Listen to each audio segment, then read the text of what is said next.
Ertalab vaqtlidan supurgi xokandozni ko'tarib, ko'chalarni top-toza qilib supurdim. Ko'chalarni yuzini ochdim, lekin shu uydagi gilamlarimni yuzini ocholmayman. Necha kundan beri yuvaman deyman, lekin og'irlik qiladi. Unga keyin qancha suv ketadi, tem bo'li hozir shtraf kelishini ham o'yladim. Anchadan beri Moshi pilsoslarni ko'rib, o'ylab yurgan edim, osanmikin deb. Keyin Bissell amerikanskiy brend ko'rib qoldim, u narxini ko'rib darrov sotib oldim. Men bunaqa pilsoslarni qimmat deb o'ylardim, lekin bularda amerikanskiy bo'lsa ham narxi budjetni ekan, puliga arziydi. Pilsos kelishi bilan reski gilamlarni tozalashga tushdim. Qaranglar, bundan chiqayotgan changni ko'rib o'zim qo'rqib ketdim. Chunki ko'rinishdan tozaga o'xshab ko'rinadigan gilamlarimiz aslida juda ham kir ekan. Oz songina turgan joyda gilamlarimni mebellarni ko'tarmasdan, surmasdan, og'ir ko'tarmasdan top-toza qilib yuvib oldim. Gilamlarni tegi changlarni ham chiqarib berar ekan. Videoda o'zingizlar ko'rib turganingizdek, qaranglar, pilsos yurgan joyi shunday oppoq bo'lyapti. Gilamlarim shunaqa toza bo'lyapti, bir yoqdan o'zimni bahri dilim ochilib, ko'zlarim quvnab ketyapti. Hamma yo'li shunaqami, uyi toza bo'lsa,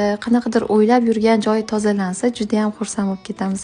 Bunchalik zo'r tozalaydi deb o'ylamagan edim. Buni mebellarga nasatkasi ham bor ekan. Unisini hali ishlatib ko'rmadim.